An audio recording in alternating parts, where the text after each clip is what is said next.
Hello friends, क्या हाल चाल। आपका एक बार फिर से स्वागत है हमारे इस ब्यूटीफुल से चैनल देसी टीचर 2.0। सो क्या हाल चाल आपका। और मेरे को लगता है कि आप लोग इस कठिन समय में घर पे स्वस्थ ही होंगे, मौज मस्ती कर रहे होंगे और घर से बाहर नहीं निकल रहे होंगे। निकल रहे होंगे क्या नहीं निकल रहे? अरे छोड़ो, चलो। तो हमने उस पिछली वीडियो के कुछ होमवर्क दिए हुए थे, उसी को अब हम इस वीडियो में दिखाने वाले हैं। और बहुत दिनों तक हमारी वीडियो इसलिए नहीं आई क्योंकि हम कुछ इसमें कैमरे में ख़राबी हो गई थी, उसे सही करा रहे थे। तो इन सब बातों को अलग हटाते हैं, वो तो होता रहता है। तो चलिए, तो हमारे जो होमवर्क के क्रम में जो हमारा पहला सवाल जो था उससे हम लेकर शुरू करते हैं। हमने अब तक 46 सवाल करा दिए थे, बाकी सवाल होमवर्क में दिए थे, उसको हम 47 नंबर ले लेते हैं। तो चलिए, आज इस वीडियो में आपका ये चैप्टर ख़त्म करने वाला हूँ और बहुत जल्दी ये चैप्टर ख़त्म भी होने वाला है इसी वीडियो में। तो चलिए देखते हैं पहला सवाल इसी क्रम में क्या है। किसी विलेय के 3 ग्राम को 22 ग्राम जल में घोलने पर हिमांक में 1.45 डिग्री सेल्सियस की कमी होती है। पदार्थ का आणविक द्रव्यमान ज्ञात कीजिए। जल का मोलल अवनमन स्थिरांक 1.86 डिग्री सेल्सियस है। तो ठीक है, हमें क्या क्या दिया गया? विलेय का द्रव्यमान W 3 ग्राम दिया गया, कैपिटल W 22 ग्राम दिया गया, डेल TF जो हिमांक में अवनमन है वो दिया गया 1.45 डिग्री सेल्सियस, KF दिया गया हमें 1.86 डिग्री सेल्सियस और स्मॉल m से पूछा है। ठीक है ना। तो हम फॉर्मूला लगाते थे। स्मॉल m का फॉर्मूला जो आपको याद ही होगा, 1000 KF into small W upon capital W into del TF। जब आप इस फॉर्मूले में मान रख दोगे तो इसका मान लास्ट में सॉल्व करके आएगा 5580/31.9। इसका जो सॉल्यूशन है वो भी हम आपको दिखा देते हैं क्या आंसर आ रहा था।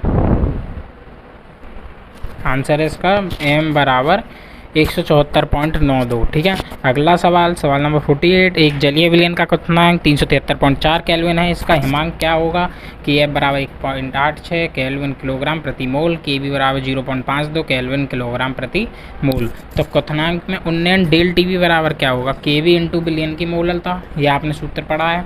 और हिमांक में अवनमन डेल TF बराबर क्या होता है? KF इंटू विलयन की मोललता, दोनों में विलयन की मोललता से गुणा हो रहा है। तो del TB upon del TF क्या हो जाएगा? KB अपॉन KF, ये कट जाएगा विलयन की मोललता ऊपर नीचे से।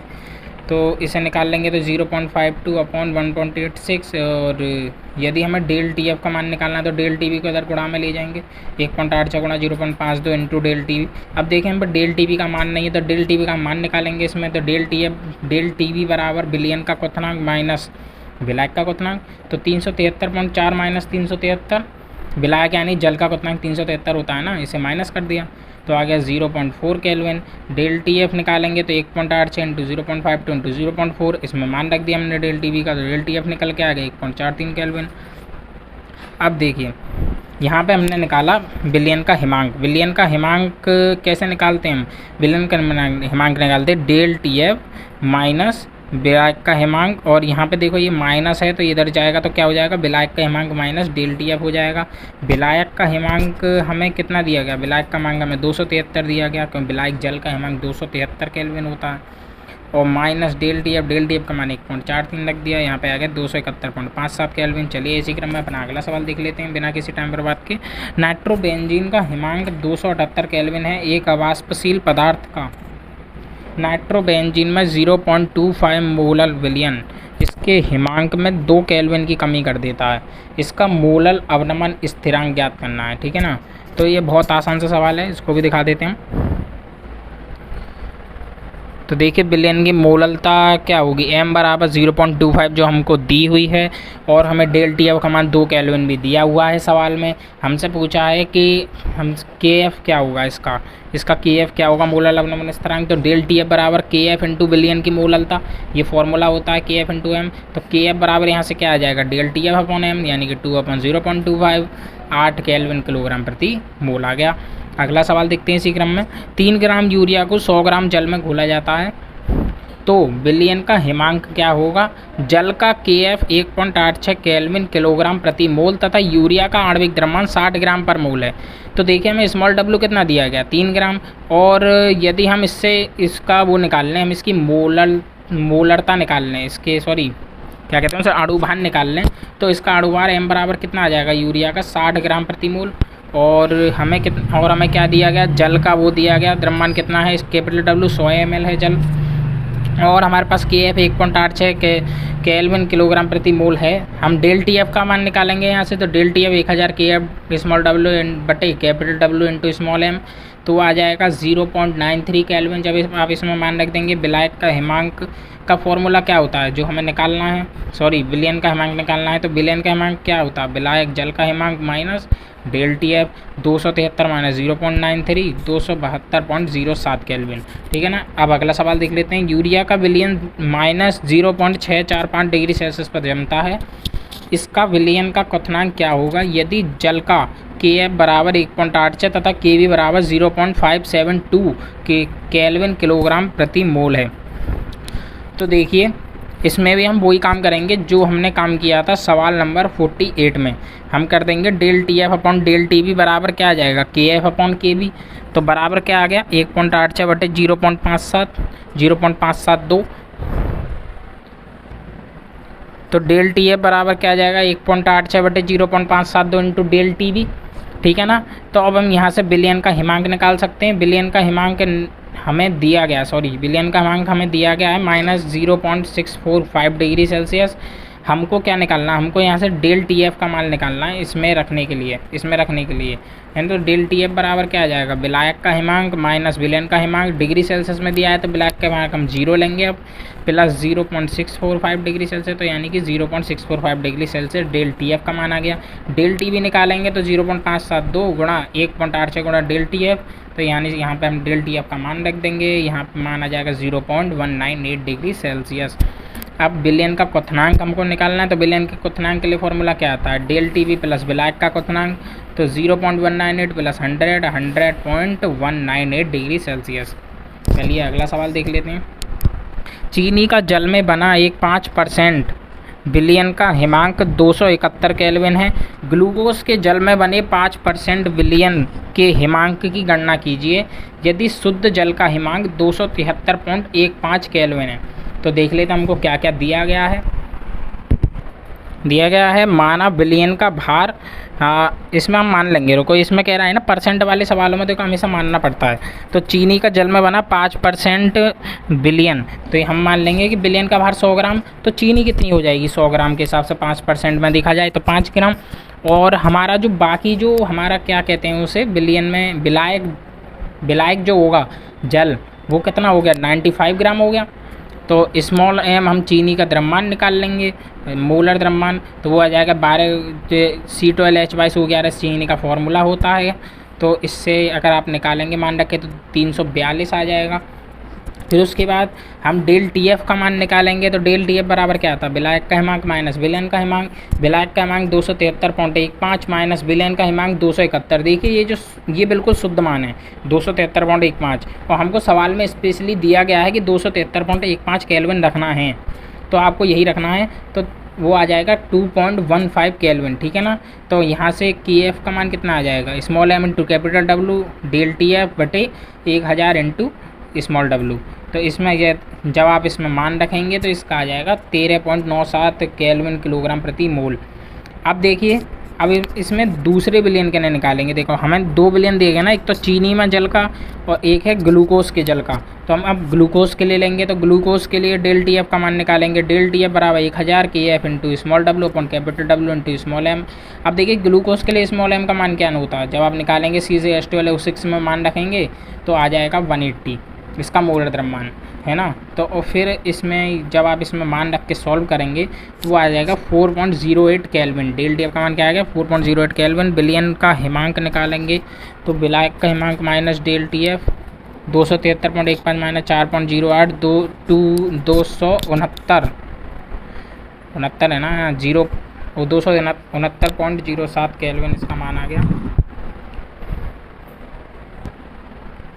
अगला सवाल है, सुक्रोज के 1 लीटर विलयन में 3.42 ग्राम सुक्रोज घुला है, 300 केल्विन पर इस विलयन का परासरण दाब ज्ञात कीजिए।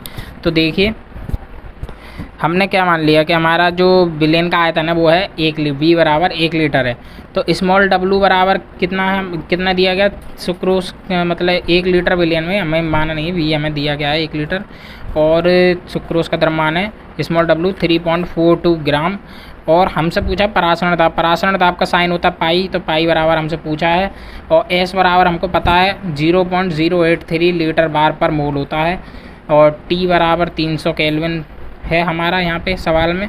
और स्मॉल एम हम जब निकालेंगे ग्लूकोज के लिए तो 180। तो पाई बराबर फॉर्मूला आता है small W ST upon small MB, ठीक है ना। तो वो आ जाएगा 3 इसमें जब आप समय मान रख देंगे तो इसका जो आंसर आएगा वही आपका जवाब होगा, ठीक है ना। इसके क्रम में अगला सवाल लेते। देखिए अगला सवाल थोड़ा ट्रिकी था तो वो हमने यहाँ पे किया नहीं है, हम आपको करके दिखाएंगे। तो देखिए इस सवाल में हमसे क्या कहा गया है, 4% यूरिया विलयन एक कार्बनिक यौगिक A के 12% विलयन के संपरासारी है। यौगिक A का आणविक द्रव्यमान ज्ञात कीजिए। तो देखिए यहाँ पे क्या कह रहा है, यहाँ पे एक शब्द आया कि विलयन के संपरासारी है। तो संपरासारी का मतलब क्या हो गया, संपरासारी का मतलब सारी का मतलब हो गया कि समान दाब प्लस परासरण दाब समान है और प्लस सांद्रता समान है, ये संपरासारी का मतलब होता है। और यहाँ पर जब आप देखेंगे तो सांद्रण क्या होता है, सांद्रण होता है मोल पर लीटर में, मोल प्रति लीटर में, यह भी आपको ध्यान रखना है सवाल में यूज़ होगा। तो सांद्रण मोल प्रति लीटर में होता है। तो अब हम अगले क्रम में क्या देखेंगे कि हमसे कहा गया 4% यूरिया विलयन का एक कार्बनिक यौगिक A के 12% विलयन के संपरासारी। तो देखिए अब हम इन दोनों की जो मोलरता है वो हम बराबर रख दें, चलो रख देते हैं। पहले यूरिया का हम पहले वो निकाल लेते हैं।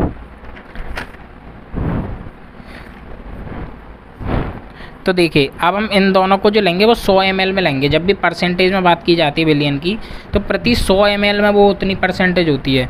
तो माना विलयन कितना हो गया ना, विलयन है 100 ml हमारे पास। तो यूरिया कितना हो जाएगा 4% से हिसाब से 4 ग्राम। और यहाँ 12% विलयन है दूसरा वाला, तो उसका 12 ग्राम हो गया। तो अब देखिए यूरिया के लिए कैसे निकालेंगे, 4 अपॉन, यहाँ पे थोड़ा स्टैंड आ रहा है, थोड़ा टेढ़ा कर लें क्या, हाँ, 4/100 यानी कि विलेय का भार बटे विलयन का भार। और यदि ये ml में है तो हम यहाँ पे 1000 की इंटू करते हैं, बराबर कितना आ जाएगा, रुको ऐसे मत करो, हम इसे और आसान तरीके से बता देते हैं। और आसान तरीका जब आप लगाएंगे तो W1 अपॉन M1V1 इंटू 1000 बराबर W2 अपॉन M2V2 इंटू 1000, ठीक है ना। W1 का मान हम पे क्या है 4 ग्राम यूरिया का जब आप मोलर द्रव्यमान निकालेंगे तो यूरिया का मोलर द्रव्यमान हम रफली निकाल लेते हैं, आप वैसे निकाल लेना। तो हमने यूरिया का मोलर द्रव्यमान जो निकाला वो आया 46।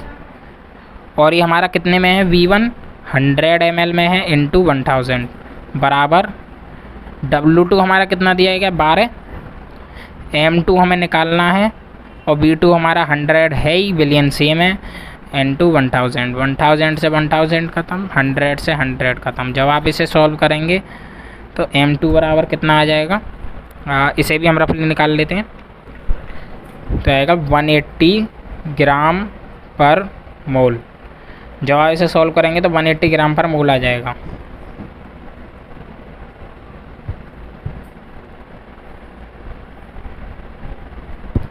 ठीक है ना। इसी क्रम में अब हम अगला सवाल देख लेते हैं। और देखिए इस सवाल में 1000 की इंटू इसलिए करी है क्योंकि हमें इसको लीटर में बदलना है, मोल प्रति लीटर में सांद्रण होता है, इसलिए हमने इसको इसमें बदला।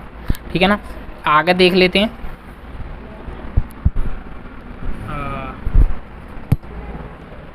आगे सवालों में क्या है, एक पदार्थ के 10 ग्राम 250 ml विलयन में घुला है, 300 केल्विन पर इस विलयन का परासरण दाब 600 mm है। पदार्थ का आणविक द्रव्यमान ज्ञात कीजिए। तो देखिए आणविक द्रव्यमान हमको ज्ञात करना है, तो स्मॉल w बराबर 10 ग्राम और V बराबर हमको 250 ml दिया गया है, जैसे हम लीटर में बदलेंगे तो 25/100 यानी कि 1/4 लीटर। और T बराबर 300 केल्विन है और हमें परासरण दाब का मान दिया गया है 600 mm और स्मॉल एस का मान हमको पता ही है, नियतांक है तो इसका मान नियत है 0.083 लीटर बार पर मोल। अब हम फॉर्मूला लगा देंगे, स्मॉल एम हमको निकालना है। तो स्मॉल एम बराबर होता WST/πV। इसमें जब आप मान रख देंगे तो आपका आ जाएगा 1276.92 ग्राम प्रति मोल। पॉज करके देख लें, आगे वाले सवाल पर बढ़ते हैं। 373 केल्विन पर 3% यूरिया विलयन का परासरण दाब क्या होगा? तो 3% यूरिया विलयन का क्या मतलब है कि 100 ml विलयन में यूरिया 3 ग्राम है, तो 1000 ml में कितना हो जाएगा? 30 ग्राम। तो यूरिया विलयन का जो मोलर सांद्रण है वो क्या आ जाएगा? 30/60। उसके मोलर द्रव्यमान से हम भाग दे देते हैं तो आ जाएगा 0.5। अब हमें इसमें क्या निकालना है? परासरण दाब। तो पाई बराबर CST, इसमें आप मान रख दीजिए, आपका आंसर आ जाएगा, वो हम आपको दिखा देते हैं। जब आप इसे इसमें मान रखेंगे तो आ जाएगा 11.20 वायुमंडल। अगला क्या है? मानव रक्त में घुले कणों की मोलर सांद्रता क्या है यदि रक्त का परासरण दाब 27 डिग्री सेल्सियस पर 7.2 वायुमंडल है? तो देखिए T बराबर कितना है? 27 डिग्री सेल्सियस, हम इसे केल्विन में बदलेंगे तो 300 केल्विन। पाई का मान 7.2 ATM। स्मॉल c बराबर क्वेश्चन मार्क, पाई बराबर CST। C बराबर क्या हो जाएगा? पाई/ST। इसमें जब आप मान रख देंगे तो आ जाएगा 0.292 मोल, जो भी आप कहें। तो देखिए इसी क्रम में हम आगे बढ़ते हैं। देखिए इस वीडियो का, इस चैप्टर का और इस पूरे झमेले का जो अंतिम टॉपिक है उस पर हम पहुंच चुके हैं। उस टॉपिक का नाम है असामान्य मोलर द्रव्यमान और वॉन हॉफ गुणांक। ठीक है ना? तो अब हम इन्हें कैसे निकालते हैं, है ना? और इसमें कुछ और 2 टॉपिक भी आते हैं, वियोजन की मात्रा और संगुणन की मात्रा, है ना? तो देखिए असामान्य मोलर द्रव्यमान होता क्या है? यदि किसी पदार्थ का मोलर द्रव्यमान सामान्य से कम या अधिक आता है तो इस मोलर द्रव्यमान को असामान्य मोलर द्रव्यमान कहते हैं। बेसिक सी परिभाषा है, कुछ नहीं है इसमें। आगे देखिए इसमें कुछ पॉइंट होते हैं, जैसे हम इसमें पॉइंट नंबर 1 आपको बता दें कि वह पदार्थ जो विलयन में वियोजित होता है। वियोजित का मतलब यदि उस पदार्थ के अणु जो हैं अलग अलग टूट के बिखर जाते हैं, नए अणुओं में टूट जाते हैं या नया पदार्थ बना देते हैं टूट कर, 2 या 2 से अधिक, तो उसे कहते हैं वियोजन। तो और इसमें अभी आगे संगुणन भी आएगा तो हम उसको अभी बता देते हैं। संगुणन होता है कि जब छोटे छोटे पदार्थ आपस में मिलकर एक बृहद अणु का निर्माण कर दें, बृहद पदार्थ का निर्माण कर दें, तो वो होता है हमारा संगुणन। तो देखिए वह पदार्थ जो विलयन में वियोजित होता है उसका मोलर द्रव्यमान इन विधियों से ज्ञात करने पर सामान्य मोलर द्रव्यमान से कम आता है, और उस पदार्थ का मोलर द्रव्यमान जो विलयन में संगुणित होता है सामान्य मोलर द्रव्यमान से अधिक होता है। और पॉइंट नंबर 2 जो आता है वो है मोलर द्रव्यमान अणु संख्या गुणधर्म नहीं है, परंतु ये अणुओं की संख्या पर निर्भर करता है। अणु संख्या गुणधर्म है नहीं। तो देखिए किस प्रकार निर्भर करता है? सामान्य मोलर द्रव्यमान बटे असामान्य मोलर द्रव्यमान बराबर होता है वियोजन या संगुणन के बाद कणों की संख्या या अणुओं की संख्या बटे वियोजन या संगुणन से पूर्व कणों की संख्या। तो यहाँ पे जो सामान्य मोलर द्रव्यमान है, सामान्य मोलर द्रव्यमान हमारा वो होता है जो वैज्ञानिकों ने परीक्षण के आधार पर निकाला, जो जैसे कि H2O का 18 निकाला, नाइट्रोजन का 7 निकाला। और हमारा जो असामान्य मोलर द्रव्यमान होता है वो हमें सवाल में दिया गया होगा कि जो हमने परीक्षण करके गलत सलत हम निकाल देते हैं वो। ठीक है ना? इसी क्रम में हमारा आगे आता है वॉन हॉफ गुणांक। वॉन हॉफ गुणांक होता है, इसे हम व्यक्त करते हैं I से। किससे? स्मॉल I से। तो वॉन हॉफ गुणांक का फॉर्मूला जो होता है वो होता है I बराबर असामान्य अणु संख्या गुणधर्म बटे सामान्य अणु संख्या गुणधर्म। ठीक है ना? ये वॉन हॉफ गुणांक से व्यक्त किया जाता है। परिभाषा भी आप आसानी से बना सकते हैं कि असामान्य अणु संख्या गुणधर्म और बटे तथा सामान्य अणु संख्या गुणधर्म के अनुपात को वॉन हॉफ गुणांक कहते हैं। तो देखिए निम्न दशाओं में अणु संख्या गुणधर्मों के असामान्य मान बस सामान्य मान के अनुपात को वॉन हॉफ गुणांक कहते हैं। ये भी आगे यही परिभाषा जो हमने आपको बताई थी। I बराबर होता है पाई। देखिए इसके 4 तरीके से फॉर्मूला बन सकते हैं। कितने? 4 तरीके से। तो देखिए जो हम व्यक्त करना चाह रहे हैं वो आगे नीचे है कि इसको किन किन तरीके से व्यक्त करते हैं। I बराबर होता है एक फॉर्मूला पाई प्रेक्षित बटे पाई परिकलित। तो देखिए पाई प्रेक्षित क्या होता है? पाई प्रेक्षित होता है कि जो प्रेक्षण में हमारा मान निकाला गया, जो हमारा जो हमने प्रेक्षण किया गलत सलत, उसमें जो गलत सलत मान आया हमारा वो अब परिकलित होता है, जो वैज्ञानिकों ने हमको परिकलित करके दिया कि इसका परासरण दाब ये है। इसी क्रम में del P upon P zero प्रेक्षित और del P upon P zero परिकलित, ठीक है ना। यहाँ पे ये जो है ये क्वथनांक में क्या है, क्वथनांक में उन्नयन है, ये परासरण दाब है, आप सबको पता ही होगा। आगे ये डेल टी वी प्रेक्षित बटे डेल टी वी परिकलित, सब एक सेम है। ये क्या है, ये है क्वथनांक में उन्नयन ही है शायद, हाँ डेल टी वी क्वथनांक में उन्नयन ही है। और ये जो del T F upon del T F प्रेक्षित और परिकलित है, ये क्या है, हेमांक में अवनमन, और ये है क्वथनांक में उन्नयन। ये है हेमांक में अवनमन, ये क्वथनांक में उन्नयन। और इसी क्रम में आगे देख लेते हैं। तो हमने लिखा है जहाँ पाई परासरण दाब, del P upon P zero वाष्पता में अपेक्षिक अवनमन, डेल टी वी बराबर क्वथनांक में उन्नयन और डेल टी एफ हेमांक में अवनमन। आई बराबर क्या है, आई बराबर वियोजन संगुणन के बाद कणों की संख्या बटे वियोजन संगुणन से पूर्व कणों की संख्या। अब देख लेते हैं कि वियोजन की मात्रा क्या होती है। वियोजन की मात्रा किसी पदार्थ के कुल अणुओं में से साम्य में वियोजित अणुओं की संख्या को उस पदार्थ की वियोजन की मात्रा कहते हैं, है ना। किसी पदार्थ के कुल अणुओं में साम्य में वियोजित यानी कि घुले हुए साम्य में वियोजित अणुओं की संख्या को वियोजन की मात्रा कहते हैं। अब देख लेते हैं आगे, माना कि किसी पदार्थ ए के, ये आपको समझाने के लिए है कि माना कि किसी पदार्थ ए के, रुको ये टॉपिक शायद गलत हो गया, हाँ ये टॉपिक गलत हो गया, ये हमने शायद गलत लिख दिया। इसे आप मत पढ़िए, मत पढ़िए, हम कैंसिल कर देते हैं। कैंसिल एकदम क्या है, कैंसिल, नए तरीके से देखते हैं। ये है हमारा एकदम नया लेटेस्ट ताज़ा जो हम अब आपको बताने वाले हैं वियोजन की मात्रा। तो आप परिभाषा तो वहाँ सही लिखी थी, नीचे का जो उदाहरण है वो गलत हो गया था, वो हम देख के समझ गए कि उदाहरण गलत लिखा है। तो वियोजन की मात्रा किसी पदार्थ के कुल अणुओं से साम्य में वियोजित अणुओं की संख्या को उस पदार्थ के वियोजन की मात्रा कहते हैं। माना कि किसी पदार्थ ए के वियोजन की मात्रा अल्फा है तथा वियोजन पर एन अणु बी देता है। ए क्या करता है, टूटने के बाद बी अणु बना देता है, वो भी बहुत सारे। एन का मतलब कितनी संख्या है उनकी, बी अणुओं की, बी अणुओं की कितनी संख्या है। तो पदार्थ की वियोजन की मात्रा अल्फा अणु संख्या गुणधर्मों की सहायता से निम्न प्रकार ज्ञात करती हैं। जैसा कि ए टूटा, उसने एन बी यौगिक बना दिए, तो प्रारंभ में क्या होगा, प्रारंभ में 1 मोल इसके होंगे ए के और एन बी के 0 मोल होंगे, क्योंकि प्रारंभ में तो अभिक्रिया शुरू ही नहीं हुई, तो यहाँ पे कुछ होगा ही नहीं, इसलिए यहाँ 0 है ना। और यहाँ पे इसका ये 1 मोल है, यहाँ पे ये 1 है ना। और यहाँ पर साम्य पर देखा जाए तो साम्य का मतलब है वियोजन के बाद। तो वियोजन के बाद क्या हुआ कि इसमें से अल्फ़ा अणु जो है कम हो गए, क्योंकि वो उत्पाद में चली गई। तो यहाँ से अल्फ़ा घटा देंगे 1 माइनस अल्फ़ा। और यहाँ पे देखिए अल्फ़ा अणु कितने आए, यहाँ पे अल्फ़ा अणु कितने आए, तो अल्फ़ा अणु माना n आए, तो यानी कि n अल्फ़ा, तो यहाँ पे n अल्फ़ा अणु हो गए, ठीक है ना। तो वियोजन के बाद कणों की संख्याएं बराबर क्या हो गई, ये 1 minus alpha plus n alpha, इन सबको जोड़ देंगे कणों की संख्या निकालने के लिए, तो वह ये इतना आ गया। और वियोजन से पूर्व कितने कण थे, 1 प्लस 0 यानी कि 1।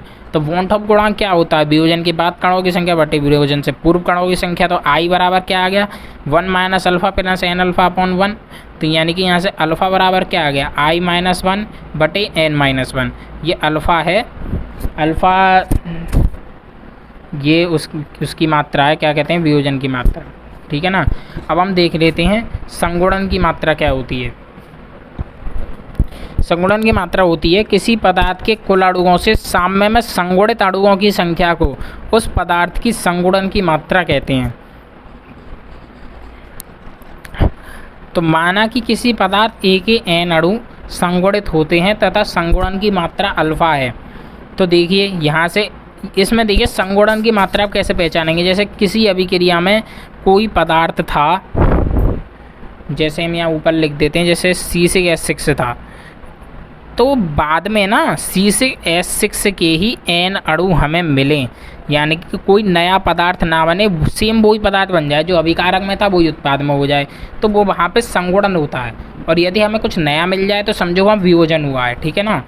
तो यहाँ पे देखिए A के N अणु थे, A के N अणु थे, जब ये वियोजित हुए तो यहाँ पे N A के अणु हमें प्राप्त हुए, N A के अणु हमको प्राप्त हो गए, यानी कि कोई पदार्थ में चेंज नहीं हुआ, जो था वही मिल गया।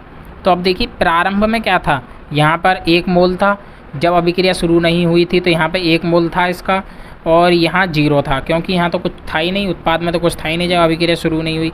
तो साम्य पर क्या हो गया, यहाँ से अल्फा अणु जो हैं वो अभिकारक में चले गए, नहीं उत्पाद में चले गए, सॉरी अभिकारक से उत्पाद में चले गए, तो इसके मोलों में से माइनस अल्फ़ा कर देंगे, और यहाँ पर क्या आ जाएगा alpha upon N, alpha upon N. और यहाँ पर देखिए अतः संगुणन के बाद कुल अणुओं की संख्या कितनी हो जाएगी, 1 minus alpha plus alpha by N, ठीक है। और संगुणन से पूर्व हमारे अणु 1 + 0 1 ही है। आई बराबर क्या आ जाएगा, संगुणन के बाद कुल अणुओं की संख्या बटे पूर्व अणुओं की संख्या, तो आई बराबर 1 minus alpha plus alpha by N बटे 1। तो आई माइनस 1 बराबर alpha upon N minus alpha. यहाँ से अल्फ़ा का मान जो हमारा आएगा, संगुणन में देखिए हमारा एक शर्त होती है कि आई जो होता है मान, उसका मान 1 से छोटा होता है, इसलिए हम ये जो हमारा ये आया एन आई माइनस 1 बटे 1 माइनस एन, इसको हम इस रूप में लिख लेंगे कि एन 1 माइनस आई अपॉन एन माइनस 1, क्योंकि यहाँ पे आई जो है वो 1 से छोटा है, इसलिए हमने यहाँ पे इसको थोड़ा चेंज कर लिया। तो ठीक है, अब हम इसके सवाल देख लेते हैं। तो जो हमारा पहला सवाल है वो है 2 ग्राम बेंजोइक अम्ल को 25 ग्राम बेंजीन में घुलने पर हिमांक में 1.62 केल्विन का अवनमन होता है। बेंजीन के लिए मोलर अवनमन स्थिरांक 4.9 केल्विन किलोग्राम प्रति मोल है। यदि यह विलयन में द्वितीयक बनाता है, यानी कि डाइमर बनाता है, तो अम्ल का संगुणन कितने % होता है। तो देखिए हमको क्या क्या दिया गया, हमको KF का मान दिया गया, KF बराबर कितना दिया 4.9 केल्विन किलोग्राम प्रति मोल, और हमको स्मॉल W का मान दिया गया कितना 2 ग्राम, हमको कैपिटल W भी दिया गया कितना 25 ग्राम, और हमको डेल TF का मान भी दिया गया, डेल TF कितना दिया गया 1.62 केल्विन, ये हमको दिया गया। अब हम निकालेंगे कि हमारा स्मॉल m, हम प्रेक्षित निकालेंगे कि प्रेक्षित स्मॉल m हम इन मानों की सहायता से निकालेंगे। तो प्रेक्षित स्मॉल m प्रेक्षित, तो स्मॉल m का हमारा फॉर्मूला क्या आता है 1000 KF into small w upon del TF into capital W, ठीक है ना। इसमें मान रखेंगे 1000, KF का मान कितना है हमारा 4.9, स्मॉल w का मान 2 और डेल TF का मान 1.62 इंटू कैपिटल W का मान 25। जब आप इसको सॉल्व कर लेंगे तो स्मॉल m प्रेक्षित आ जाएगा 241.98 ग्राम पर मोल, ठीक है। अब हम निकालेंगे स्मॉल m सैद्धांतिक, क्योंकि हमें सैद्धांतिक भी तो चाहिए, स्मॉल m परिकलित, यहाँ पे सैद्धांतिक जो हमारा वैज्ञानिकों ने निकाला है। तो स्मॉल m किसके लिए ज्ञात करेंगे, बेंजोइक अम्ल के लिए। तो बेंजोइक अम्ल का जो फॉर्मूला होता है वो हम लिख देते हैं C6H5COOH, ये होता है हमारा बेंजोइक अम्ल का फॉर्मूला, यानी 6 × 12 + 5 × 1 + 12 + 2 × 16 लिख दें डबल ओ को + 1, तो हमारा ये जो आएगा वो आएगा 122 ग्राम पर मोल, ठीक है ना। अब देखिए, अब हम इसके लिए, अब हम हमसे ये पूछ क्या रहा है, हमसे पूछ रहा है तो अम्ल का संगुणन कितने % होता है। तो संगुणन निकालने के लिए हम पहले इसके संगुणन की मात्रा ज्ञात करेंगे, ठीक है ना। तो हमारा ये क्या दिया कि ये जो हमारा बेंजोइक अम्ल है 2C6H5COOH, वो किस में चेंज हो गया, बेंजीन में घोला गया। तो बेंजीन में घोलने के बाद इसके ये बन गया C6H5COOH, इस तरीके से आप लिख सकते हैं, ठीक है। अब देखिए हमने ये 2 क्यों लिया, 2 हमने इसलिए लिया क्योंकि यहाँ पे ये स्मॉल डब्लू कितना है 2 ग्राम, इसलिए हमने यहाँ पे कितना लिया इसका 2। तो देखिए प्रारंभ में हमारा कितना कितना है, प्रारंभ में इसका ये 1 मोल है, यहाँ पे 0 है, और यहाँ पर जब इसका साम्य में जब इसका संगुणन हो गया तो यहाँ क्या आ गया 1 माइनस अल्फ़ा, और संगुणन के बाद यहाँ क्या आ जाएगा अल्फ़ा बाई 2, ठीक है ना, अल्फ़ा बाई 2 हो गया। यहाँ पे ये मूलों का भाग लग गया अल्फ़ा बटे 2। अब देखिए हमारा वन ऑफ गुणांक क्या होता है, आई बराबर आता है हमारा वियोजन संगुणन से पूर्व, बाद, वियोजन संगुणन के बाद, यानी कि 1 minus alpha plus alpha by 2 कणों की संख्या बटे उससे पूर्व कणों की संख्या 1 बराबर हम क्या लिख सकते हैं 122/241.98, क्योंकि हमें पता है कि संगुणन के बाद मूलों की संख्या बटे संगुणन से पूर्व मूलों की संख्या बराबर होती है सामान्य मूलर द्रव्यमान बटे असामान्य मूलर द्रव्यमान से, है ना। तो यहाँ पे अब हम जब निकालेंगे 1 minus alpha plus alpha by 2 upon 1 बराबर, यहाँ पे सॉल्व करके आ गया कितना, जितना सॉल्व करके आएगा 0.504, ठीक है ना। यहाँ पर देखेंगे ये 1 को हम हटा देते हैं तो यहाँ पे बच जाएगा 1 माइनस अल्फ़ा बटे 2 बराबर 0.504। तो यहाँ से हम सीधे सीधे अल्फ़ा का मान लिख देते हैं कि अल्फ़ा बराबर आ जाएगा हमारा 0.992, ये हमारा अल्फ़ा आ गया 0.992, ठीक है। अब हम इसका जब परसेंटेज निकालेंगे, हम इसका परसेंटेज निकालते हैं, देखो यहाँ लिख देते हैं अल्फ़ा प्रतिशत बराबर क्या आ जाएगा, इसमें 100 की इंटू कर दीजिए बस, परसेंटेज निकल के आ जाएगा 99.2%। अल्फ़ा परसेंट कितना आ गया 99.2, इसमें हमने 100 की इंटू कर दी। अगला सवाल देखते हैं। नेक्स्ट सवाल में हमको कहा गया है 100 डिग्री सेल्सियस पर 100 ग्राम जल में 6.69 ग्राम CaNO3 का होल्ट वाइज घुले हुए विलयन का वाष्प दाब 746.9 mm है, और हमें कोष्टक में दिया है कि जल का वाष्प दाब है 760 mm। तो हमको क्या क्या दिया गया अब हम नोट लगा कर लेते हैं।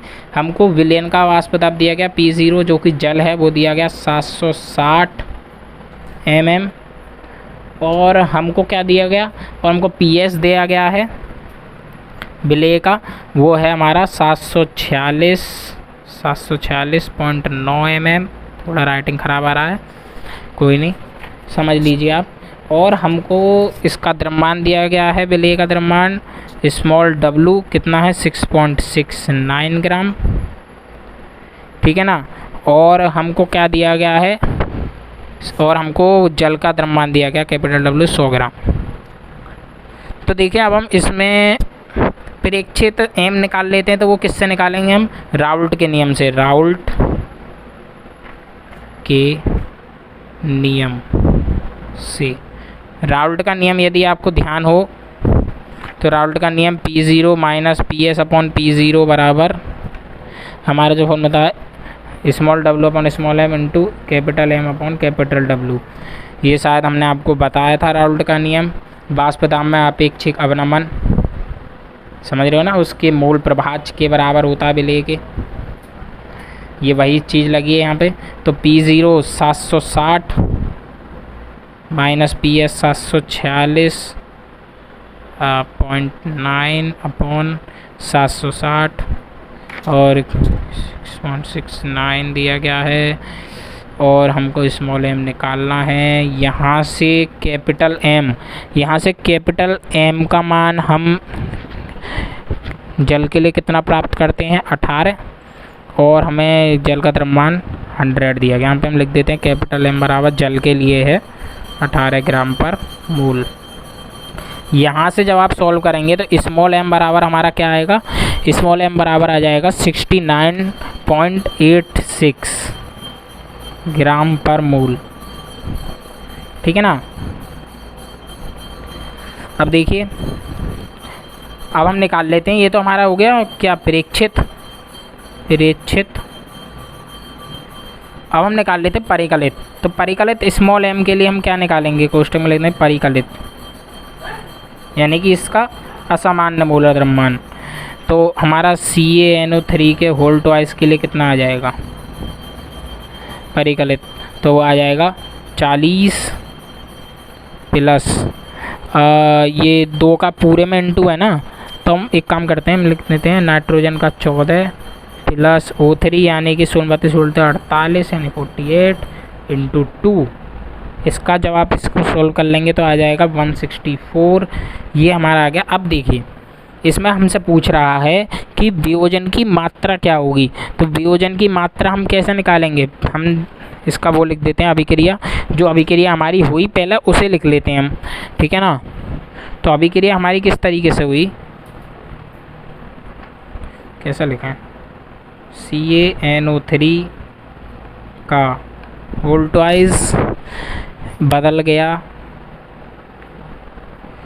Ca2 प्लस, यानी कि टूट गया, कह सकते हैं Ca2 plus plus 2NO3 minus.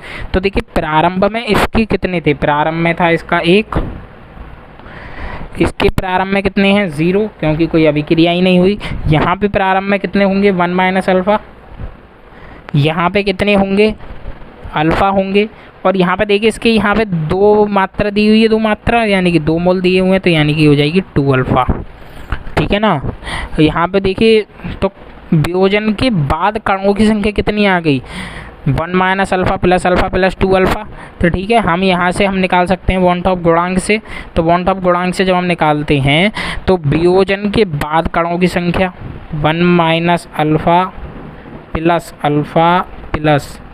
2 alpha, आपको दिख रहा है ना, अपॉन वियोजन से पूर्व 1 ही है, बराबर कितनी सामान्य मोलर द्रव्यमान 164 ये रहा, और असामान्य मोलर द्रव्यमान बटे 69.86। जब आप इसको सॉल्व करेंगे तो अल्फ़ा का मान जो आएगा वो आएगा 0.6738, और परसेंटेज में निकालेंगे तो 100 की इंटू कर देंगे तो आ जाएगा 67.38%। तो वियोजन की कुल मात्रा कितनी आएगी 67.38। तो आज की वीडियो में केवल इतना ही। इसी के साथ आपका ये इतना बड़ा विशाल चैप्टर यहाँ पे ख़त्म हो जाता है, ठीक है ना।